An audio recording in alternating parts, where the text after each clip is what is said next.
ওকে, so এখানে কিছু extra information আছে এই পেজে।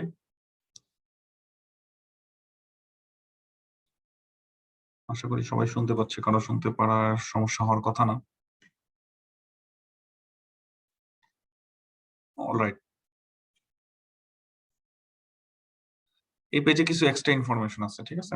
এই এক্সট্রা ইনফরমেশন গুলো আপনি চাইলে পড়তেও পারেন, না পড়লেও না পড়তে পারেন। এটা স্টেপ 1 এর জন্য খুব বেশি ইম্পর্টেন্ট না, বাট একটু পড়া থাকলে ফিউচারে ভালো হবে আর কি। ঠিক আছে, কিছুটা এক্সট্রা, সেই কিছুটা এক্সট্রা। আচ্ছা, একটা জিনিস অবশ্যই পড়তে হবে, সেটা তো বলি নাই, সেটা হলো ট্রানজিয়েন্ট ইসকেমিক অ্যাটাক। তো যেহেতু আমরা ইসকেমিক স্ট্রোক পড়ছিলাম,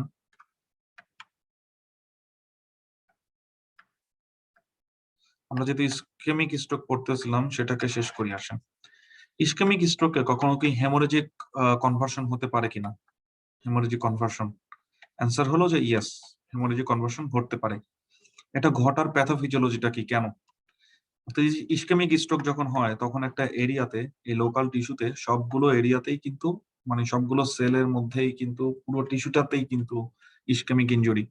তাহলে ব্যাপারটা কি, ইসকেমিক ইনজুরি এই জায়গার ভেতরে যে ছোট ছোট ব্লাড ভেসেল গুলো আছে সেখানে হবে না? সেখানেও হবে। পরবর্তীতে যখন আমরা আবার রিপারফিউশন করি তখন হয় রিপারফিউশন ইনজুরি। ঠিক আছে, রিপারফিউশন ইনজুরি মেকানিজম আমরা অবশ্যই জেনারেল প্যাথোলজিতে পড়বো। মেকানিজমটা হলো, অলরেডি তারা এখন হাইপোক্সিক, এখন তাদের এখানে অনেক নেক্রোটিক সেল আছে। পুনরায় যখন ব্লাড সাপ্লাই এস্টাবলিশ করা হয় তখন সেখানে ইনফ্লামেটরি সেলের একটা বার্স্ট দেখা যায়, তখন হয় রিপারফিউশন ইনজুরি। ঠিক আছে, তো একটা হলো রিপারফিউশন ইনজুরি, আরেকটা হলো অলরেডি ভালনারেবল যে ব্লাড ভেসেল গুলো আছে সেগুলো। সবকিছু মিলিয়ে যেটা হয়, ইসকেমিক একটা টিস্যু ইসকেমিক এরিয়াতে হেমোরেজ হতে পারে, সেটাকে বলা হয় ইসকেমিক স্ট্রোকের হেমোরেজিক কনভার্সন। প্যাথোফিজিওলজি সম্পর্কে একটু বলা আর কি। তারপরে যেটা জানতে হবে যে সবচেয়ে বেশি ইসকেমিক অর্থাৎ রিস্ক ফ্যাক্টর গুলো, যে হেমোরেজিক কনভার্সন হয় কিসে। হেমোরেজিক কনভার্সন বেশি কমন হলো এম্বোলিক স্ট্রোকে। এম্বোলিক স্ট্রোকে বেশি কমন কেন? কারণ এম্বোলিক স্ট্রোকটা সাইজে টিপিক্যাল ইসকেমিক স্ট্রোকের চেয়ে একটু, টিপিক্যাল যেটা থ্রম্বোটিক স্ট্রোক সেটার চেয়ে একটু বড় হয় ইউজুয়ালি। তো হেমোরেজিক স্ট্রোকে এটা কমন বেশি। আর কি কি রিস্ক ফ্যাক্টর আছে? রিস্ক ফ্যাক্টর গুলো দেখবেন যে সেন্স মেক করে, যে টিস্যুর এরিয়া যত বেশি হবে তার মানে তত বেশি ভাস্কুলেচার সেখানে ইনভলভ হয়েছে, তার মানে তাদের রিস্ক সবচেয়ে বেশি। তাহলে সবচেয়ে বেশি এরিয়া, মানে এরিয়াটা কত বড়, তাহলে লার্জ এরিয়াতে কিনা এম্বোলিক স্ট্রোক কিনা, আর একটা হলো থ্রম্বোলাইটিক্স দিছে কিনা। থ্রম্বোলাইটিক্স দিলে কি হয়েছে, থ্রম্বোলাইটিক্স দিচ্ছেন মানে হলো আপনি রিপারফিউশন করছেন।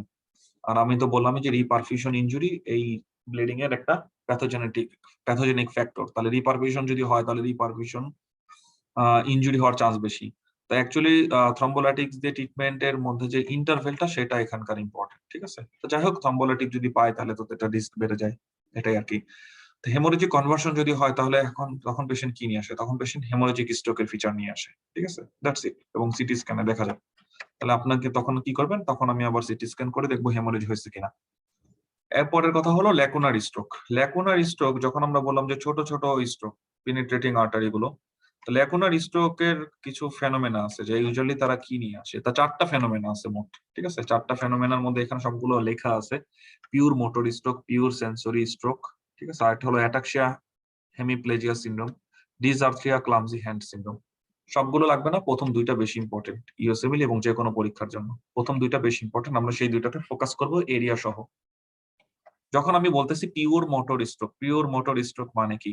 তার মানে এমন কোন একটা এরিয়াতে ইনভলভ হয়েছে যেটা কারণে শুধুমাত্র আমি মোটর ফাইন্ডিংসটা পাচ্ছি, অর্থাৎ হেমিপ্যারেসিস পাচ্ছি। যখন আমরা পিরামিডাল ট্র্যাক্ট পড়েছিলাম তখন একটা কথা বলেছিলাম যে এই হলো সেরেব্রাল কর্টেক্স। সেরেব্রাল কর্টেক্সের এত বড়, এই যে আমাদের মোটর কর্টেক্স, সে মোটর কর্টেক্সের সবগুলো ফাইবার নিচে নামা শুরু করলো, সবগুলো ফাইবার নিচে নামা শুরু করলো, তাই না? সবগুলো ফাইবার যখন নিচে নামা শুরু করলো, ফাইবার গুলো এক জায়গায় এসে একত্রিত হয়, ছোট্ট একটা জায়গায় এসে একত্রিত হয়। কখন সেটা? যখন সেটা ইন্টারনাল ক্যাপসুলকে ক্রস করে। তাহলে ইন্টারনাল ক্যাপসুলকে ক্রস করার সময় সে একত্রিত হলো এখানে। ঠিক আছে, তাহলে এত বড় মোটর কর্টেক্স, এই মোটর কর্টেক্স এর এই এরিয়াটাতে যদি স্ট্রোক হয় তাহলে দেখা যাবে শুধুমাত্র লোয়ার লিম্ব, আপার লিম্ব যাচ্ছে, ফেস যাচ্ছে। যদি এই জায়গায় হয় তাহলে দেখা যাচ্ছে শুধু লোয়ার লিম্ব যাচ্ছে, কিন্তু বাকি জিনিস স্পেয়ার থাকতেছে। কিন্তু এই ইন্টারনাল ক্যাপসুলের এখানে রিলেটিভলি স্মল স্ট্রোক হওয়া সত্ত্বেও, যে এরিয়াটা খুব ছোট হলেও তার নিউরোলজিক্যাল ম্যানিফেস্টেশনটা অনেক ব্যাপক।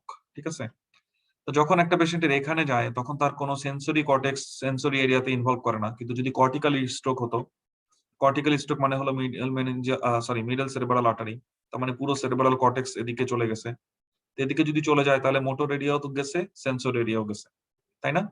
তার মানে এখানে এই পেশেন্টের ক্ষেত্রে যার ইন্টারনাল ক্যাপসুলে তার ক্ষেত্রে শুধুমাত্র এই ছোট্ট এরিয়াটা যাওয়ার কারণে শুধুমাত্র পিরামিডাল ট্র্যাক্টের এই একত্রিত হওয়া এরিয়াটাতে লেশন হচ্ছে। তার মানে আমি শুধুমাত্র মোটর ফাইন্ডিংটা পাচ্ছি, অর্থাৎ হেমিপ্যারেসিস। এটাকে বলা হয় পিওর মোটর স্ট্রোক। তাহলে লেকনের স্ট্রোকটা যখন ইনভলভ করতেছে ইন্টারনাল ক্যাপসুলকে, ইন্টারনাল ক্যাপসুলের এরিয়াকে, তখন আমি বলবো পিওর মোটর স্ট্রোক। ঠিক একইভাবে এই লেকনের স্ট্রোকটা যখন থ্যালামাসের পোস্টেরিয়র এরিয়াকে ইনভলভ করতেছে তখন আমি পাবো pure sensory stroke. Transient ischaemic attack কেন হবে? ট্রানজিয়েন্ট ইসকেমিক অ্যাটাক হলো সেটা থ্রম্বোটিক স্ট্রোক অথবা এম্বোলিক স্ট্রোক। অর্থাৎ ধরেন থ্রম্বাস এটাকে অবক্লুড করছিল, বাট পরবর্তীতে ব্লাড ফ্লো রিএস্টাবলিশড হয়ে গেছে, অথবা এখানে থ্রম্বোসিস হয়েছে। থ্রম্বোসিস হওয়ার পরে আমাদের বডি ন্যাচারাল ফেনোমেনা সেটাকে লাইসিস করে ফেলে ফ্লো রিএস্টাবলিশ করে ফেলছে। এই পেশেন্টের ক্ষেত্রে কিরকম দেখা যাবে? এই পেশেন্টের ক্ষেত্রে দেখা যাবে যখন ব্লক ছিল, যখন ব্লাড ফ্লো অফ হয়ে গিয়েছিল, তখন নিউরোলজিক্যাল ফিচার, নিউরোডেফিসিট, এবং যখন ফ্লো রিস্টাবলিশড হয়েছে তখন আবার ফাংশন ফিরে পাইছে। অর্থাৎ একটা রিভার্সিবল কন্ডিশন যেটার ডিউরেশন লেস দ্যান 24 আওয়ার, এরকম কন্ডিশনকে আমরা বলবো transient ischaemic attack. Transient ischaemic attack CNS এর ভাস্কুলেচারে হয়, অর্থাৎ সিএনএস এর একটা ভাস্কুলেচার হলো অপথ্যালমিক আর্টারি। আমরা জানি অপথ্যালমিক আর্টারি কেন, কারণ সেটা internal carotid artery terminal branch. তো অপথ্যালমিক আর্টারিকে যখন সে এফেক্ট করবে সেটাকে বলা হয় অ্যামোরোসিস ফিউবেক্স। অপথ্যালমিক আর্টারিকে যদি এভাবে করে তাহলে পেশেন্ট যেটা নিয়ে আসবে সেটা হলো ট্রানজিয়েন্ট ভিশন লস। ঠিক আছে? ট্রানজিয়েন্ট ইসকেমিক অ্যাটাক, ঠিক আছে, টিআইএ, এটার মেকানিজমটা কি বলেন তো?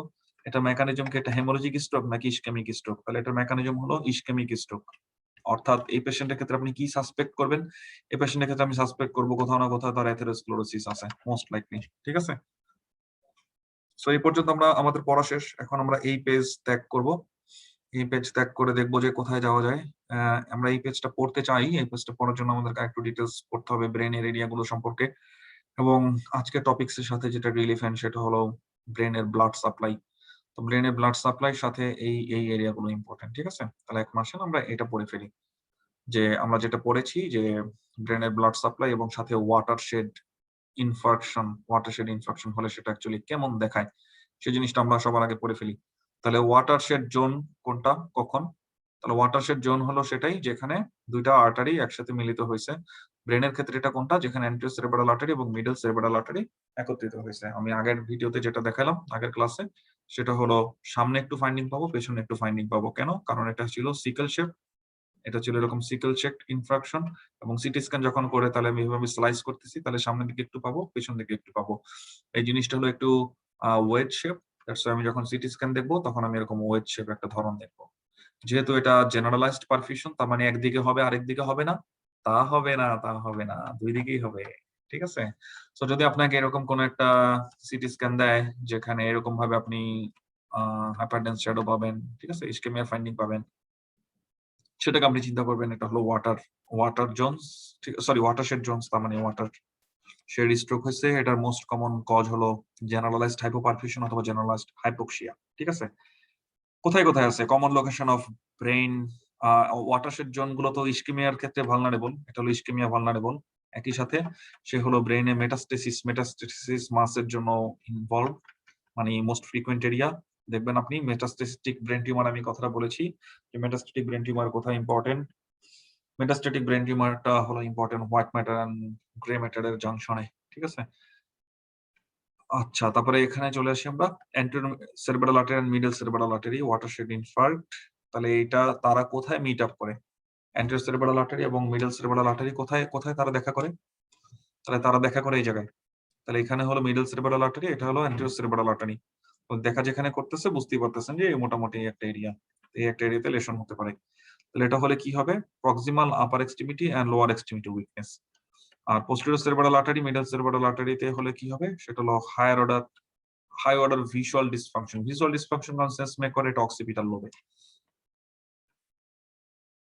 আচ্ছা ঠিক আছে, এখানে এই জিনিসগুলো দেখলে এখন বোঝা যাবে। ঠিক আছে, কোনো ব্যাপার না। আচ্ছা,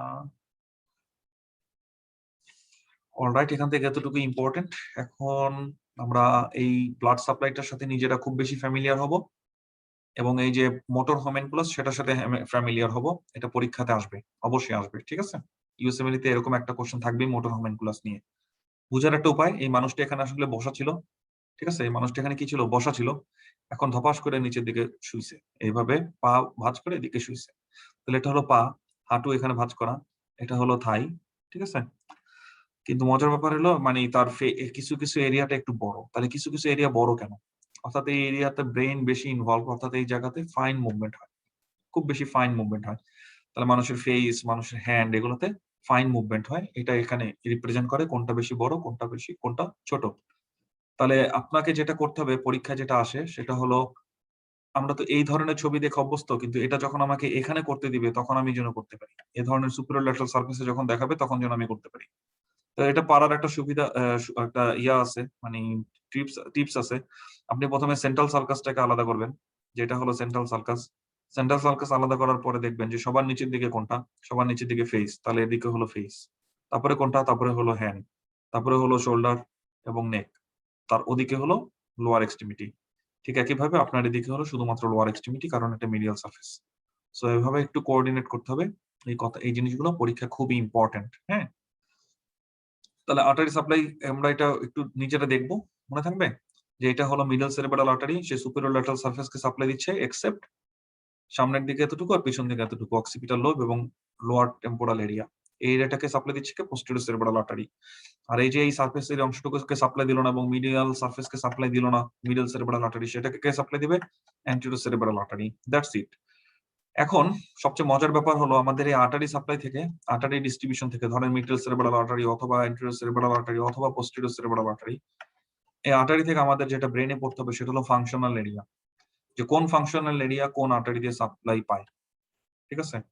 অর্থাৎ এখানে যেটা দেখা যাচ্ছে, এই ছবিতে যেটা দেখা যাচ্ছে, anterior cerebral artery, middle cerebral artery, এরা কোন সারফেসকে সাপ্লাই দিচ্ছে, এরা কোন লোবকে সাপ্লাই দিচ্ছে। যেমন আমি যদি আপনাকে বলি superior surface of parietal lobe, middle cerebral artery, superior lateral surface of frontal lobe, middle cerebral artery, and part of anterior cerebral artery, temporal lobe again middle cerebral artery. ব্যাপারটা এরকম। আমি যদি আপনাকে জিজ্ঞেস করি যে অক্সিপিটাল লোব, তা দেখাই যাচ্ছে অক্সিপিটাল লোবের বিশাল একটা অংশ middle cerebral artery, sorry, posterior cerebral artery supply দিচ্ছে, ঠিক আছে। সো এই ছবিগুলো দেখে যেটা বোঝা যায়, anterior cerebral artery, middle cerebral artery and posterior cerebral artery কোন লোবকে সাপ্লাই দেয় এন্ড কোন সারফেসকে সাপ্লাই দেয়। বাট আমাদেরকে কোঅর্ডিনেট করতে হবে কোন আর্টারিটা কোন ফাংশনাল এরিয়াকে সাপ্লাই দেয়, মনে থাকবে।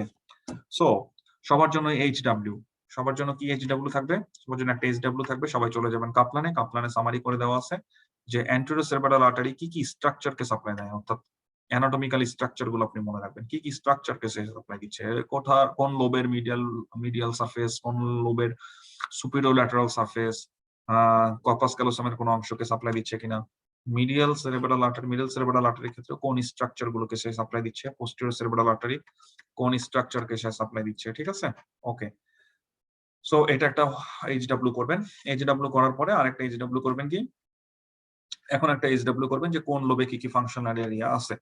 যখন আপনাকে বলা হবে অবশ্যই কয়েকটা জিনিস করবেন, সেটা হলো ফ্রন্টাল লোব, তাহলে ফ্রন্টাল লোবে কি কি ফাংশনাল এরিয়া আছে, তারপরে প্যারাইটাল লোব, প্যারাইটাল লোবে কি কি ফাংশনাল এরিয়া আছে, ডমিনেন্ট হেমিস্ফিয়ার, নন ডমিনেন্ট হেমিস্ফিয়ার অবভিয়াসলি আসবে সেখানে, টেম্পোরাল লোবে কি কি ফাংশনাল এরিয়া আছে, অক্সিপিটাল লোবে কি কি ফাংশনাল এরিয়া আছে, ঠিক আছে। একটা পড়লেই চলবে, অক্সিপিটাল লোবে ভিজুয়াল কর্টেক্স আছে, এই একটা পড়লেই চলবে। তারপরে আরো যেটা পড়বেন সেটা কি, সেটা হলো ভিজুয়াল পাথওয়েটা আমাদের জন্য খুবই ইম্পর্টেন্ট। তাহলে ভিজুয়াল পাথওয়ে কোন কোন লোবে থাকে, তাহলে আপনারা একটু বলেন তো, মনে আছে কি ভিজুয়াল পাথওয়ে কোন কোন লোবে থাকে। তাহলে ভিজুয়াল পাথওয়ে দুইটা লোবে থাকে, একটা হলো প্যারাইটাল, আরেকটা হলো টেম্পোরাল। তাহলে এই কথাটা একটু আমাদের মাথায় রাখতে হবে যে প্যারাইটাল এবং টেম্পোরালে যদি লেশন হয় তাহলে ভিজুয়াল পাথওয়েতে এফেক্ট হবে। That's it. সো এটা হবে আপনাদের নিজেদের জন্য করার একটা এইচডব্লিউ। আমাকে জানাবেন যে আপনি, হ্যাঁ, আপনি এইচডব্লিউটা করছেন, নিজে নিজে নোট করছেন, খুঁজে খুঁজে বের করছেন, ঠিক আছে। এখন আমি অবশ্যই দেখাবো, জাদু দেখাবো। জাদু দেখানোর আগে সেরেব্রাল পারফিউশন নিয়ে একটু কথা বলি, যেহেতু আমরা এখনো সেরেব্রাল ব্লাড সার্কুলেশন নিয়ে কথা বলতেছি। আমাদের বডিতে কোনো একটা স্পেসিফিক অর্গানের পারফিউশন অথবা ব্লাড সাপ্লাই, ঠিক আছে, সেটার জন্য একটা লোকালাইজড কন্ট্রোল থাকে, একটা থাকে জেনারেলাইজড কন্ট্রোল, একটা থাকে লোকাল কন্ট্রোল, ঠিক আছে। তাহলে এখানে আমরা যেটা পড়বো সেটা হলো লোকাল কন্ট্রোল, যে সেরেব্রাল পারফিউশনের লোকাল কন্ট্রোলটা কি, যে সেরেব্রাল হেমিস্ফিয়ার মানে ব্রেইন নিজে কিভাবে তার ব্লাড ফ্লোটাকে রেগুলেশন করে, এটাকে বলা হচ্ছে লোকাল কন্ট্রোল, ঠিক আছে। তা যখন আমরা কয়েকটা ম্যান্ডেটরি এরিয়া পড়তে হবে, যে সেটার মধ্যে একটা হলো ব্রেইন, আমরা নিউরোলজিতে এটা পড়বো, একটা হলো কিডনি, আমরা অবশ্যই কিডনিতে পড়বো, আমরা পড়বো হার্ট, আমরা পড়বো লাংস, ঠিক আছে। এখন আমরা আজকে আসছি সেটা হলো ব্রেনেরটা পড়তে, যে ব্রেনে সেরেব্রাল পারফিউশনটা কিভাবে হয়। আমরা যদি ব্রেনের পারফিউশনটাকে একটু খেয়াল করি, এটা একটা ক্রেনিয়াল ক্যাভিটির মধ্যে থাকতেছে, রাইট? এটা একটা বোনি স্ট্রাকচারের মধ্যে, হার্ড একটা বোনি স্ট্রাকচারের মধ্যে থাকতেছে।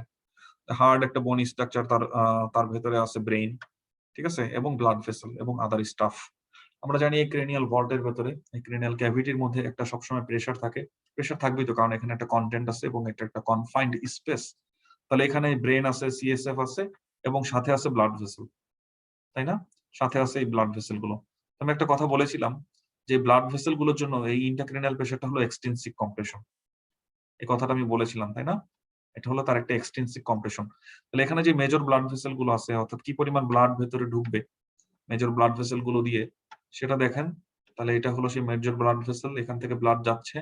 তাহলে আর্টারির প্রেসারটাই ভেতরে এসে প্রেসার হওয়ার কথা ছিল, যে তাকে আমি ঢোকানোর, ব্লাড ঢোকানোর প্রথম ফোর্সটা কি? প্রথম ফোর্সটা হলো মিন আর্টারিয়াল প্রেসার। তো যখন আমি এখানে ঢোকাই তখন বাইরে থেকে প্রেসার দেওয়া শুরু হয়। তাহলে প্রথম যখন আমি ব্লাড ক্রেনিয়াল ক্যাভিটির ভিতরে ঢুকাচ্ছি, ঠিক আছে, সরি, সেটা হলো মিন আর্টারিয়াল প্রেসার। কিন্তু ঢোকানোর পরে সেটা আরো কমে যাচ্ছে, কারণ বাইরে থেকে প্রেসার দিচ্ছে।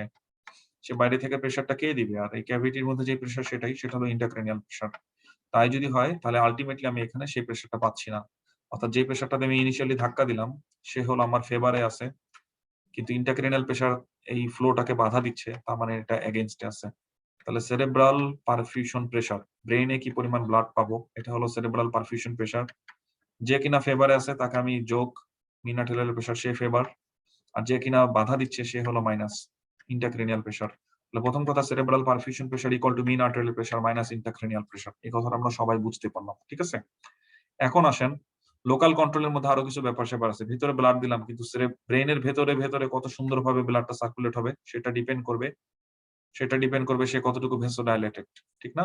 অথবা মিন আর্টেরিয়াল প্রেসার তো আছেই, সেটা হলো আমাদের আপস্ট্রিম প্রেসার। আপস্ট্রিম প্রেসার মানে হলো তাকে এভাবে দিতে চাচ্ছি, ব্লাড আমি দিতে চাচ্ছি, সে কতটুকু রিসিভ করতে চায় সেটা তো একটা দেখার বিষয়। অর্থাৎ ভেতরে রেজিস্ট্যান্সের মাত্রাটা কিরকম, তাহলে ভেতরে সে কতটুকু রিসিভ করতে পারবে, অর্থাৎ তার এখন মাত্রাটা কিরকম। যেমন ফর এক্সাম্পল, আপনি যখন পানির কল, বেসিনের ধরেন আপনি একটা কল, হ্যাঁ, অর্থাৎ টাঙ্কিতে পানি আছে, সবকিছুতে পানি আছে, আপনার সেই পাইপের লাইনেও পানি আছে, এটা হলো আপনার সেই কল, ঠিক আছে, কিন্তু আপনি এখানে বন্ধ করে রাখছেন। তাহলে আপনি যতক্ষণ বন্ধ করে রাখবেন তখন তার পানি ঢুকবে না, তাই না? তাহলে মানে এখানকার রেজিস্ট্যান্সটা যদি আপনি রিডিউস করেন, অর্থাৎ এই কলটাকে যদি আপনি খুলে দেন, রেজিস্ট্যান্সটাকে যদি রিলিজ করবেন, তাহলে তত বেশি ব্লাড আসবে, মানে সরি, পানি আসবে। তার মানে ব্যাপারটা হলো উপরের এটা হলো আপস্ট্রিম প্রেসার, যেটা প্রেসার দিচ্ছে সেটা হলো আমাদের মিন আর্টেরিয়াল প্রেসার, বাট স্টিল কতটুকু ব্লাড ঢুকবে সেটা ডিপেন্ড করবে সেরেব্রাল ভেসোডাইলেশন নাকি ভেসোকনস্ট্রিকশন, সেটার উপরে। তাহলে এখন আমরা যেটা পড়বো সেটা হলো ব্রেইন ব্লাডটাকে গ্রহণ করবে কিনা, অর্থাৎ সেরেব্রাল যে ভেসেল গুলো, সেই সেরেব্রাল ভেসেলের অটো রেগুলেশন, ঠিক আছে, তারা কিভাবে সেটাকে নিজে নিজে ডাইলেটেড অথবা নিজে নিজে কনস্ট্রিক্টেড করবে, ঠিক আছে। এখন আসেন আমরা সেটা পড়ি। অলরাইট, তাহলে এখন এটা পড়ার জন্য আমাকে ডিটারমিনেটরকে সেটা জানতে হবে, যে কোন কোন ফ্যাক্টরটা সেরেব্রাল ভেসোডাইলেশন করে আর কোন কোন ফ্যাক্টর সেরেব্রাল ভেসোকনস্ট্রিকশন করে। সো আমরা সবসময় একটা জিনিস জানি যেগুলো সেন্স মেক করে, যে একটা হাইপোক্সিয়া, যখন একটা টিস্যুতে হাইপোক্সিয়া তখন সেখানে ভেসোডাইলেশন হবে, রাইট? তো ব্রেনের ক্ষেত্রে ব্যাপারটা একটু অন্যরকম, হাইপোক্সিয়া না বরং হাইপার কার্বিয়া হলো তার ক্ষেত্রে বড় ডিটারমিনেন্ট, ঠিক আছে। হাইপার কার্বিয়া হলো তার ক্ষেত্রে বড় ডিটারমিনেটিং ফ্যাক্টর। এই কথাটা ভেরি ভেরি হাই এল্ড। অর্থাৎ মাসেলের ক্ষেত্রে হলো হাইপোক্সিয়া যত বেশি হবে ভেসোডাইলেশন তত বেশি হবে। আমাদের বডির অনেক জায়গার ক্ষেত্রে এটা সত্য, কিন্তু ব্রেইনের ক্ষেত্রে স্পেসিফিকলি ডিফারেন্ট। হাইপার কার্বিয়া অর্থাৎ কার্বন ডাইঅক্সাইড হলো মেইন ডিটারমাইনিং ফ্যাক্টর। তাহলে এখন আপনি আমাকে বলবেন যে কোনো একটা টিস্যুতে, জাস্ট জেনারেল সেন্স, আপনি বলা দরকার নেই আপনি নিউরোলজি পড়তে আসছেন, আপনি ধরে নেন একদম স্কুলের একটা ছেলেকে যদি জিজ্ঞেস করি আমাদের বডির কাজ কি, ব্লাড সাপ্লাইয়ের কাজ কি, হ্যাঁ ভাইয়া ব্লাড সাপ্লাই কাজ হলো, এই হলো একটা টিস্যু, ঠিক আছে, এই টিস্যুতে আমি ব্লাড দিব, অক্সিজেন সাপ্লাই দিব এন্ড কার্বন ডাইঅক্সাইড নিয়ে আসবো, ফাইন। এখন আমি যদি দেখি টিস্যুতে অক্সিজেন কার্বন ডাইঅক্সাইডের পরিমাণ অনেক বেশি, আমার এখন কি খাওয়া উচিত? ব্লাড ফ্লো বাড়ানো উচিত। সবার কাছে সেন্স মেক করবে। তার মানে কখন আমি ব্লাড ফ্লো বাড়াতে যাব? যখন কার্বন ডাইঅক্সাইড বেশি তখন আমি যাব ব্লাড ফ্লো বাড়াতে, আর যখন কার্বন ডাইঅক্সাইড কম তখন আমি যাব ব্লাড ফ্লো কমাতে, রাইট? এবং একটু আগে আমি দেখলাম যে ব্লাড ফ্লো বাড়বে নাকি কমবে, ওই যে কলের উদাহরণ দিয়ে যেটা বলছি, ঠিক আছে, পানির কলের উদাহরণ দিয়ে যেটা বলছি, ব্লাড ফ্লো বাড়বে নাকি কমবে সেটা ডিপেন্ড করবে রেজিস্ট্যান্সের উপরে। তার মানে যখন আমি ব্লাড ফ্লো বাড়াতে যাব তখন আমি রেজিস্ট্যান্স কমাবো। তাহলে রেজিস্ট্যান্স যদি কমাই তাহলে ব্লাড ফ্লো বাড়বে। তাহলে রেজিস্ট্যান্স কমানো অথবা ব্লাড ফ্লো বাড়ানোর জন্য আমাকে যেটা করতে হবে, ভেসোডাইলেশন করতে হবে। ঠিক আছে, তাহলে সেন্স মেক করবে। কিন্তু দেখেন একটার সাথে একটা রিলেটেড, একটার সাথে একটা রিলেটেড, খুব বেশি কানেক্টেড। আমার এটা আবার হ্যাং মারছে। খুব স্মুথ একটা ল্যাপটপ হলে আমার জীবনটা শান্তি পেয়ে যেতাম। সবসময় অনেক সময় এরকম মনে হয় না, খালি খালি এইটা এইটা এইটা হলে আমি শান্তি পেতাম, এইটা হলে আমি শান্তি পেতাম, ওইটা হলে শান্তি পেতাম। বিশ্বাস করেন ওটা পাওয়ার পরে শান্তি পাবেন না। ঠিক আছে, অলরাইট। সো আমরা আবার বলি, সেটা হলো কার্বন ডাইঅক্সাইড। তাহলে কার্বন ডাইঅক্সাইড যদি বেড়ে যায় আমি চাবো ব্লাড ফ্লো বাড়াতে। ঠিক আছে, এটা আমার গোল। আমি যদি ব্লাড ফ্লো বাড়াতে চাই আমি চাবো, এটা আসলে দুই দিকে রিলেটেড একটার সাথে আরেকটা। আমি যদি ব্লাড ফ্লো বাড়াতে চাই আমি চাবো রেজিস্ট্যান্স কমাতে। আমি যদি রেজিস্ট্যান্স কমাতে চাই আমি চাবো ভেসোডাইলেশন। তাহলে তাই যদি হয় এই সবগুলো স্টেপ বাদ দিয়ে তাহলে আমি এটা বলি, কার্বন ডাইঅক্সাইড যখন বেশি সেরেব্রাল ভেসোডাইলেশন, ঠিক একইভাবে কার্বন ডাইঅক্সাইড যখন কম তখন সেরেব্রাল ভেসোকনস্ট্রিকশন। পড়া শেষ। ঠিক আছে, এটা হলো মেইন রেগুলেটর। একজন রেগুলেটর থাকলে কি আরেকজন রেগুলেটর থাকতে পারবে না? অবশ্যই থাকতে পারবে। তাহলে মেইন রেগুলেটর হলো কার্বন ডাইঅক্সাইড লেভেল। অক্সিজেন কি মেইন রেগুলেটর? মেইন রেগুলেটর না, বাট স্টিল রেগুলেট করে। কখন? যখন খুব বেশি হাইপোক্সিয়া হয়ে যায়, যখন একদম স্যাচুরেশন লেভেল 60 নিচে চলে যায় তখন। তাহলে অক্সিজেন হলে কিরকম হওয়া উচিত? Again hypoxia. তাহলে হাইপোক্সিয়া যদি হয় তাহলে আমি চাবো ব্লাড ফ্লো বাড়াতে। ব্লাড ফ্লো যদি আমি বাড়াতে চাই তাহলে আমি চাবো রেজিস্ট্যান্স কমাতে। রেজিস্ট্যান্স আমি কমাতে যদি চাই ব্লাড ভেসেলটাকে ডাইলেট করে দিতে হবে, ভেসোডাইলেশন। দ্যাট মিনস হাইপোক্সিয়া করবে, ভেসোডাইলেশন। অ্যাগেইন আমি আপনাকে বলতেছি this is not primary regulator, this is not the chief regulator. Chief regulator কিন্তু কার্বন ডাইঅক্সাইড লেভেল। এবং স্টুডেন্টদেরকে এগুলো বলতে গেলে ঝামেলা কি হয়, কারণ ওনারা সবসময় মেইন জিনিসটা থুইয়া এইটাকে ধরবে। আই ডোন্ট নো আমাদের ব্রেন গুলো কেন এরকম করে। ঠিক আছে, সো হাইপোক্সিয়া হলে, বাট কখন হাইপোক্সিয়াটা সিভিয়ার হাইপোক্সিয়া হওয়া লাগবে তখন হাইপোক্সিয়া রোল আছে, আদারওয়াইজ নাই। আর ঠিক অপোজিট ভাবে যদি আমি বলি অক্সিজেন লেভেল যদি বেশি তাহলে ভেসো ডাইলেশন হবে না। দেখেন ভেসো কনস্ট্রিকশন হবে না কিন্তু কথাটা অন্যরকম, ভেসো ডাইলেশন হবে না। That's it. এই জন্য সে মেইন রেগুলেটর না। ওকে, এখন এটার সাথে আমাদের ইউএসএমএল তে আরেকটা জিনিস খুবই ইন্টারেস্টিং, ফ্যান্টাস্টিক। কেউ যদি এনজয় করে খুবই এনজয় করবে, যে এনজয় করবে না একদম এনজয় করবে না। সেটা কি? সেটা হলো গ্রাফ। ইউএসএমএল তে সব কনসেপ্ট গুলোকে ফিগার এবং গ্রাফের মধ্যে তারা প্রেজেন্ট করতে পছন্দ করে, কারণ সায়েন্স এভাবে ডেটা এবং গ্রাফ থেকে আসছে। ঠিক আছে, তো কোন একটা গ্রাফ, আমি আজকে একটা কথা বলবো, সবাইকে এই কথাটা আমার সাথে যতদিন থাকবেন ততদিন মনে রাখতে হবে। এরকম একটা কথাকে এখন বলবো, সবাইকে রিসিভ করার অবস্থায় আছেন নাকি নাই? সবাই রিসিভ করার অবস্থায় আছেন? জি ভাইয়া। এক্সিলেন্ট। যে কোনো গ্রাফ দেখার সাথে সাথে নিজেকে কোশ্চেন করবেন এটার এক্স অ্যাক্সিস কি আর ওয়াই অ্যাক্সিস কি। ঠিক আছে, সো এটা হলো তার এক্স অ্যাক্সিস, এটা হলো তার ওয়াই অ্যাক্সিস। এটা যদি আপনি না বুঝেন আপনার আর গ্রাফ বাকিটা কোনো কিছু বোঝা হবে না। ঠিক আছে, এবং আপনি বুঝলেও বুঝার পরও মূর্খ থেকে যাবেন। ফর এক্সাম্পল ইসিজি কি কোনো গ্রাফ? হ্যাঁ, ডেফিনেশন মধ্যে relation, this is a graphical representation of electrical changes in the heart. আচ্ছা, সেই ইসিজি যদি একটা গ্রাফ হয় তার এক্স অ্যাক্সিস কি আর ওয়াই অ্যাক্সিস কি? ইসিজির ক্ষেত্রে সেই এক্স অ্যাক্সিস হলো টাইম আর ওয়াই অ্যাক্সিস হলো ভোল্টেজ চেঞ্জ। হ্যাঁ, ইয়েস, ইভেন ইসিজির ক্ষেত্রেও এক্স অ্যাক্সিস ওয়াই অ্যাক্সিস আছে। ইয়েস, সবার ক্ষেত্রেই আছে। তাহলে যখন আমরা এরকম কোন একটা গ্রাফ দেখবো আমরা বলবো what is the X axis and what is the Y axis. এক নাম্বার কোশ্চেন, এক্স অ্যাক্সিস কে ওয়াই অ্যাক্সিস কে। দুই নাম্বার কোশ্চেন, এক্স অ্যাক্সিস এর সাথে ওয়াই অ্যাক্সিস এর ফ্যাক্টরটা কি? ঠিক আছে, এক্স অ্যাক্সিস এর সাথে ওয়াই অ্যাক্সিস এর ফ্যাক্টরটা কি? ফ্যাক্টর মানে হলো বাড়লে বাড়ে নাকি কমলে কমে। তাহলে হতে পারে এক্স অ্যাক্সিস এর মানটা যদি বাড়ে তাহলে ওয়াই অ্যাক্সিস এর মানও বাড়বে। হতে পারে অপোজিট, এক্স অ্যাক্সিস এর মান যদি বাড়ে ওয়াই অ্যাক্সিস এর মান কমবে। ঠিক আছে, ব্যাপারটা এরকম। সো আসা যাক, যদি এক্স অ্যাক্সিস এর মান বাড়লে ওয়াই অ্যাক্সিস এর মান বাড়ে তাহলে গ্রাফ গুলো দেখা যাবে ঊর্ধ্বমুখী। ও আরেকটা ব্যাপার দেখতে হয়, 3 নাম্বার জিনিস বলি নাই, এটা লেস ইম্পর্টেন্ট। লেস ইম্পর্টেন্ট অবশ্যই ইম্পর্টেন্ট, বাট 3 নাম্বার, কারণ ইউজুয়ালি গ্রাফ এভাবে লেখা হয়। যে সেটা কি ইনক্রিমেন্টাল নাকি ডিসক্রিমেন্টাল ওয়েতে সাজানো। তা দেখেন দেখাই যাচ্ছে 0, 50, 100, 150, 200, তার মানে ইনক্রিমেন্টাল। আর এটাও হলো ইনক্রিমেন্টাল, অর্থাৎ ধীরে ধীরে বাড়তেছে। ঠিক আছে, ওয়েল, সো এখন কোন একটা তে যদি এরকম ইনক্রিমেন্টাল থাকে যে লাইক হ্যাঁ ধীরে ধীরে বাড়তেছে, এটাও ধীরে ধীরে বাড়তেছে, সেক্ষেত্রে যদি আমরা এরকম একটা ফ্যাক্টর পাই, ঠিক আছে, যে এক্স বাড়লে ওয়াই বাড়ে, তাহলে গ্রাফটা দেখতে কিরকম হবে সেটা আমরা দেখবো। হ্যাঁ, তাহলে এরকম একটা ফ্যাক্টর যদি আমরা পাই যে এক্স যা ওয়াই ও তা, তাহলে এটা সবসময় এরকম একটা ফিক্সড লাইন থাকবে। অথবা তার জার্নিতে যখনই এক্স ইকুয়াল টু ওয়াই হয়ে যাবে তখন এরকম থাকবে যে হ্যাঁ এক্স এর মান তুমি যত দিবা ওয়াই এর মান ততই হবে, এটার মান যত দিবা ওয়াই এর মান ততই হবে। এরকম যদি হয় যে এক্স এর মান বাড়লে, ব্যাপারটা এরকম না, এক্স এর মান বাড়লে ওয়াই এর মানও বাড়ে, এরকম যদি হয় তাহলে যখন এক্স এটা ওয়াই এর মান ছিল এটা, যখন এক্স এর মান এটা ওয়াই এর মানও তখন বেড়ে গেছে হয়েছে এটা, যখন এক্স এর মান এটা ওয়াই এর মান তখন বেড়ে গেছে হয়ে গেছে এটা, তখন গ্রাফগুলো দেখতে হবে এরকম। আর যখন দেখা যাবে এরকম যে একটা মান বাড়লে আরেকটা মান কমে, যে ধরেন এক্স এর মান যদি বাড়ে তাহলে ওয়াই এর মান ধীরে ধীরে কমে, তাই যদি হয় তখন গ্রাফটা দেখতে হবে এরকম, ঠিক অপোজিট।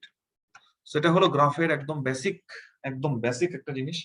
সবাই আপনারা এইভাবে গ্রাফটাকে ইন্টারপ্রিটেট করবেন, ঠিক আছে। সো ভলান্টিয়ার, আমরা প্রথমে যে গ্রাফটা দেখতেছি সেটা হলো লাল কালারের একটা গ্রাফ। সো এই গ্রাফে একটা নামকরণ করা আছে, ঠিক আছে, অর্থাৎ 4 নম্বর পয়েন্ট যদি দেখতে হয় তাহলে সেক্ষেত্রে নামকরণ করা আছে কিনা, যে কি আর এক্স অ্যাক্সিস কি ওয়াই অ্যাক্সিস কি, অর্থাৎ লেজেন্ড গুলো দেখা লাগবে। তাহলে এখানে দেখাই যাচ্ছে ওয়াই অ্যাক্সিস কি, সেটা হলো সেরেব্রাল ব্লাড ফ্লো এবং ইনক্রিমেন্টাল, তার মানে এখানে সেরেব্রাল ব্লাড ফ্লো সবচেয়ে বেশি, নিচের দিকে সেরেব্রাল ব্লাড ফ্লো সবচেয়ে কম। আর এটা একটা ভ্যালু, সেটা হলো পার্শিয়াল প্রেশার, ধরে না নিচ্ছি আমরা এটা পার্শিয়াল প্রেশার, শুধু প্রেশার না পার্শিয়াল প্রেশার, ঠিক আছে, ওকে। এবং যখন আমাকে বলা হচ্ছে PaO2, তার মানে হলো অক্সিজেনের পার্শিয়াল প্রেশার, তাহলে এই গ্রাফটাকে নিচের দিকে দেওয়া যাচ্ছে, তার মানে অক্সিজেনের পার্শিয়াল প্রেশার যত বেশি ভেসোকনস্ট্রিকশন। কিন্তু মজার ব্যাপার যেটা, এটা আমাদের হিউম্যান বডি নিয়ে পড়া, এটা আমাদের ফিজিক্স না, এটা আমাদের বায়োলজি, তাই তো। যেহেতু আমরা হিউম্যানের ক্ষেত্রে পড়তেছি, আমরা জানি হিউম্যানের ক্ষেত্রে এই 50-এর নিচে হাইপোক্সিয়া হলে তো আপনি পাবেনই না সাবজেক্ট, অর্থাৎ ম্যাথমেটিক্যালি এটা ট্রু কিন্তু বাস্তবে এটা ট্রু না, ঠিক না, এত মানুষই থাকবে না, আপনি আবার এটা দেখবেন কই থেকে, ঠিক আছে। সো তো এখানে আমরা যেটা দেখবো যে তার নর্মাল রেঞ্জটা কি, তাহলে নর্মাল রেঞ্জটা আমি বলছিলাম 60, সো সাম হোয়াট 60 এবং 100, ঠিক আছে। তো এই পর্যন্ত যখন আমরা দেখি তখন দেখা যাচ্ছে যে হ্যাঁ একটা স্ট্যাটিক কন্ডিশন, বিশাল বড় একটা এরিয়া জুড়ে স্ট্যাটিক কন্ডিশন, অর্থাৎ ব্লাড ফ্লো বাড়েও না কমে না, অর্থাৎ এক্স ইকুয়াল টু ওয়াই, অর্থাৎ সেরেব্রাল ব্লাড ফ্লোর সাথে এই অক্সিজেন প্রেসারের চেঞ্জের কোনো সম্পর্ক নেই অনেক দূর পর্যন্ত। অর্থাৎ আপনি যদি তার নর্মালের চেয়ে অনেক বেশি বাড়াইও দেন তাও ভেসোকনস্ট্রিকশন হয় না, এবং কখনোই ভেসোকনস্ট্রিকশন হয় না। আর যখন আপনি নর্মাল থেকে কমানো শুরু করেন, কমতে কমতে অনেক বেশি কমেন, অর্থাৎ 60, কারণ নর্মালের চেয়ে কম তো 70ও, নর্মালের চেয়ে কম তো 80ও, 80-তে তো ভেসোডাইলেশন হচ্ছে না। তো কমতে কমতে যখন এটা সিভিয়ারলি কমে যায়, ধরেন 50-এর যখন কমে যায় তখন ভেসোডাইলেশন হওয়া শুরু করে। সো আমি লাল গ্রাফটা দেখে এটা বুঝলাম। সবাই কি আমার সাথে একমত? সবাই একমত, আমি এখন ভলান্টিয়ার নিচ্ছি না, সরি। এখন আরেকটা জিনিস, সেটা কি কার্বন ডাইঅক্সাইড। তাহলে এটা কার্বন ডাইঅক্সাইড, দেখা যাচ্ছে এটা ভেরি সেন্সিটিভ, কারণ আমরা জানি নর্মাল কার্বন ডাইঅক্সাইড হলো 50-এর আশেপাশে, তাহলে 50-এর আশেপাশে এটা হলো আমাদের নর্মাল এরিয়া। তো নর্মালের চেয়ে যখনই কার্বন ডাইঅক্সাইড একটু বাড়বে, খুব বেশি বাড়বে, যখন নর্মাল কার্বন ডাইঅক্সাইডের চেয়ে একটু কমবে, সেরেব্রাল ব্লাড ফ্লো কমবে, ঠিক আছে। অর্থাৎ বাড়লে বাড়ে কমলে কমে, একই ডিরেকশনে আগায়, এই জন্য ব্যাপারটা এরকম। এবং নর্মাল জিনিসটা কিন্তু এখানে খুব ছোট কার্বন ডাইঅক্সাইডের ক্ষেত্রে, ঠিক আছে। সো এই কথাটা থেকে আমরা এটা বুঝলাম। আরেকটা ব্যাপার কি, আরেকটা ব্যাপার হলো মেইন আর্টেরিয়াল প্রেসার। আমরা জানি যে এটা হলো আহ দুইটা দুইটা একটা কোনো কিছুতে ব্লাড ফ্লো যাবে নাকি যাবে না, এটা দুইটা জিনিসের উপরে ডিপেন্ড করে, ঠিক আছে, upstream pressure, downstream pressure, আর হলো রেজিস্ট্যান্স। ওয়েল, খুব বেশি কঠিন মনে হচ্ছে না। আচ্ছা, আমরা এই জিনিসটা জানি, দুইটা ইলেকট্রিসিটি, এই ইলেকট্রিসিটিতে এখান থেকে এই পয়েন্টে ইলেকট্রিসিটি যাবে নাকি যাবে না, এটার সাথে ডিপেন্ড করতো তার মাঝখানে রেজিস্ট্যান্সটা কিরকম এবং তাদের দুজনের বিভব পার্থক্য কিরকম, তাই না? ব্যাপারটা এরকম ছিল যে তাদের মধ্যে বিভব পার্থক্য কিরকম। ঠিক এটা আমরা ব্লাড ফ্লোর মধ্যে নিয়ে আসি। একটা কন্ডাক্ট দিয়ে এরকম ব্লাড যাবে নাকি যাবে না, সেটা ডিপেন্ড করবে রেজিস্ট্যান্সের উপরে, ডিপেন্ড করবে এখান থেকে আমি কতটুকু প্রেসার দিচ্ছি, তাহলে এটা P1, আর এখানে কি কোনো আগে থেকে অলরেডি প্রেসার আছে কিনা, অর্থাৎ এটা P2। তাহলে যেটা ডিপেন্ড করবে ফ্লো, তাহলে flow proportional to what, pressure difference যত বেশি ফ্লো তত বেশি। তাহলে প্রেসার ডিফারেন্সটা অর্থাৎ আপ স্ট্রিম প্রেসারটা, আমি এটাকে যদি না জানি তাহলে আমাকে এটা ধরতে হবে। তাহলে আপ স্ট্রিম প্রেসার, তাহলে এই ধাক্কাটা, ইনিশিয়াল ধাক্কাটা যত বেশি তাহলে প্রেসার, আপ স্ট্রিম প্রেসার। আয় বাবা দাগ পর প্লিজ, হ্যাং মারছে, আবার হ্যাং মারছে। তোমার কোনো সমস্যা নেই, এগুলো সব ধৈর্যের পরীক্ষা। আসলে এগুলো ধৈর্যের পরীক্ষা না, এগুলো ধৈর্যের এক্সারসাইজ। ঠিক আছে, আমি দেখছি যে আমি যদি এইভাবে চিন্তা করি যে এটা ধৈর্যের পরীক্ষা, তখন আমার কাছে খুব স্ট্রেসফুল মনে হয়, ওফ this is an exam, right? আর আমি যখন চিন্তা করি দিস ইজ ধৈর্যের এক্সারসাইজ, তখন খুবই ভালো। ঠিক আছে, আচ্ছা আমাকে একটু লিভ করতে হচ্ছে কারণ আমি একটা কোথায় ছিলাম আমরা? ওকে, সো প্রেসার ডিফারেন্স, ঠিক আছে। সো ওকে, সে এটা প্রেসার ডিফারেন্স ডেল পি, এটার সাথে সে সমানুপাতিক। আর ব্যস্তানুপাতিক কিসের সাথে? রেজিস্ট্যান্সের সাথে। Well, fantastic. তাহলে এখন আমরা এটাকে কিসের সাথে নিয়ে যাব? আমরা এখানে ব্লাড ফ্লোর সাথে কি এটা নিতে পারি কিনা, যে ব্লাড ফ্লোর একটা ডিটারমিনেন্ট কি সেটা কিনা। তো দেখেন, আমরা যখন সেরেব্রাল ব্লাড ফ্লো বলতেছি, তাহলে সেরেব্রাল ব্লাড, আমরা যখন সেরেব্রাল ব্লাড ফ্লো বলতেছি, ঠিক আছে, সেরেব্রাল ব্লাড পারফিউশন, তাহলে সেরেব্রাল ব্লাড পারফিউশনের ক্ষেত্রে আমরা এভাবে চিন্তা করি যে এখানে ব্লাড যাচ্ছে, ভিতরে ডিস্ট্রিবিউশন হবে, ব্লা ব্লা। তাহলে এখানে রেজিস্ট্যান্সটা কিরকম? তাহলে রেজিস্ট্যান্সটা ডিপেন্ড করবে এটা কি ভেসো ডাইলেশন নাকি ভেসো কনস্ট্রিকশনের উপরে। তাহলে রেজিস্ট্যান্স দিয়ে আমি একটা কন্ট্রোল করতে পারবো। আর একটা হলো আপ স্ট্রিম প্রেসার, অর্থাৎ কি প্রেসার আমি ব্লাডটা এখানে ধাক্কা দিচ্ছি, সেটা হলো মিন আর্টেরিয়াল প্রেসার। ঠিক আছে, দ্যাটস ইট। তাহলে মিন আর্টেরিয়াল প্রেসার হলো এটা আমাদের সেই প্রেসারটা একটু আগে আমি যেটা দেখাইলাম, যে P1 আর P2, অর্থাৎ প্রথম ধাক্কা P1 আর P2, অর্থাৎ ডেল পি। তাহলে P1 বেশি মানে তো ডেল পিও বেশি। তার মানে ডেল পি যদি আমার সরাসরি সমানুপাতিক হয় ফ্লোর সাথে, তাহলে P1 ও সরাসরি সমানুপাতিক। ব্যাপারটা এরকম। তার মানে মিন আর্টারিয়াল প্রেসারটাও আমার ফ্লোর সাথে সমানুপাতিক। তার মানে মিন আর্টারিয়াল প্রেসার যদি বাড়ে, সেরেব্রাল পারফিউশন বাড়বে। এই ব্যাপারে সবাই তো বুঝতে পারছি। আরেকটা জিনিস দেখেছিলাম যে সেটা হলো যোগ বিয়োগ দিয়া, যে হ্যাঁ এখানে একটা ব্লাড ফ্লো যাচ্ছে, যাওয়ার পরে যখন ক্রেনিয়ামের ভেতরে গেল তখন ইন্টাক্রেনিয়াল প্রেসার তাকে চাপ দিল। এই যে ফ্লোটা, এই ভেক্টরের জন্য মেইন আর্টারিয়াল প্রেসারটা হলো, আর এখান থেকে যে পাইলাম আমি ফাইনাল যেটা পেলাম সেটা হলো cerebral perfusion pressure. Cerebral perfusion pressure জন্য সে হলো ফেভারে, তাহলে সে প্লাস। আর ইন্টাক্রেনিয়াল প্রেসার এটা হলো ফেভারে না, তাহলে সে মাইনাস। ঠিক আছে, তাহলে এটা ফেভারে মানে কি? সমানুপাতিক। এগুলোই এক কথা বারবার বিভিন্ন অ্যাঙ্গেল থেকে বলতেছি, যেন আপনি কোনোভাবেই এটা মিস না করেন, কোনোভাবেই যেন এটা ভুল না করেন, ভুল করা যাবে না। তাহলে এই হলো সে মিন আর্টারিয়াল প্রেসার। ঠিক আছে, তাহলে মিন আর্টারিয়াল প্রেসারের এটা থেকে আমি কি দেখলাম? মিন আর্টারিয়াল প্রেসার আমি যেটা দেখলাম, অ্যাগেন একটা লম্বা অটো রেগুলেটরি স্টেজ আছে। তাহলে দেখেন, আমি একটা ফ্রেশ ছবিতে দেখাচ্ছি যে মিন আর্টারিয়াল প্রেসার আমার গ্রাফটা কিরকম হলো। মিন আর্টারিয়াল প্রেসারের গ্রাফটা আপনাদের সবাই এক নজর দেখছেন আশা করি। আর এখন দেখেন যে আমার মিন আর্টারিয়াল প্রেসারের গ্রাফটা কিরকম হলো। তাহলে মিন আর্টারিয়াল প্রেসারের গ্রাফ হলো এরকম, যে এটা আমাদের পার্শিয়াল প্রেসার, মানে প্রেসার। পার্শিয়াল প্রেসার বললে তো আবার মিন আর্টারিয়াল প্রেসার আনা যাবে না। ঠিক আছে, জান প্রেসার। আর এটা হলো আমাদের সেরেব্রাল ব্লাড ফ্লো। ঠিক আছে, তো দেখা যাচ্ছে এই এই দেন এই। এখন এই জিনিসটাতে কি বুঝায়, এই জিনিসটাতে কি বুঝায় এটা বুঝতে হলে আপনাকে আগে এটাকে অল্টার করতে হবে, তাহলে আপনি বুঝবেন। কম্পেয়ার ছাড়া, একটা কথা সবসময় মনে রাখবেন, পৃথিবীতে সকল রিসার্চ সবকিছু কম্পেয়ারের মাধ্যমে চলে আসছে। এই কম্পেয়ারটা সব জায়গায় করতে নাই কোথায়? রিলেশনশিপে। Any kind of relationship. ঠিক আছে, এনি কাইন্ড অফ রিলেশনশিপ, সেইখানে খালি কম্পেয়ার করবেন না, বাকি সব জায়গায় কম্পেয়ার করতে হবে লার্নিং পারপাস। ঠিক আছে, তো এটাকে কম্পেয়ার করবেন আপনি আরেকটা জিনিসের সাথে। সেটা কি? যে ধরেন একজনের ব্যাপারটা যদি এরকম হয়, এই এই এই, ঠিক আছে, একজনের ব্যাপারটা যদি এরকম হয়, তার মানে কি? তার মানে হলো দেখেন, এই দুজনের এই মাঝখানে জিনিসটা একজনের একটু ছোট, একজনের একটু বড়। মাঝখানে জিনিসটা এরকম লম্বা, এটা কি ইন্ডিকেট করে? এটা ইন্ডিকেট করে একটা stable phase. Stable phase means যেই ফেজটাতে এক্স ইকুয়াল টু ওয়াই থাকতেছে একটা লম্বা সময় জুড়ে। তার মানে হলো মিন আর্টারিয়াল প্রেসার যাই হোক না কেন, বাড়ুক অথবা কমুক, ইয়াটাকে আমি ঠেক রাখতেছি, মানে ওয়াইটাকে আমি একদম সেম রাখতেছি, যে সেটা বাড়ুক কমুক ওয়াইটা আমার ফিক্স থাকবে। একটা যদি ফিক্স থাকে, তাহলে একটা যদি ফিক্সড থাকে তাহলে আমাদের এরকম অবস্থা, তাই না? যে হ্যাঁ একটা ফিক্সড, এজন্য এটা আমাদের এরকম অবস্থা। তাহলে এটা মিন করে যে মিন আর্টারিয়াল প্রেসার বাড়ুক অথবা কমুক, আমি কনস্ট্যান্ট একটা সেরেব্রাল পারফিউশন প্রেসার ধরে রাখতেছি। অর্থাৎ এই প্ল্যাটো ফেজটা ইন্ডিকেট করে অটো রেগুলেশন। তাহলে এই অটো রেগুলেটরি ফেজটা যার লম্বা সে বেশি রেজিলিয়েন্ট, অটো রেগুলেটরি ফেজটা যার একটু কম লম্বা সে লেস রেজিলিয়েন্ট।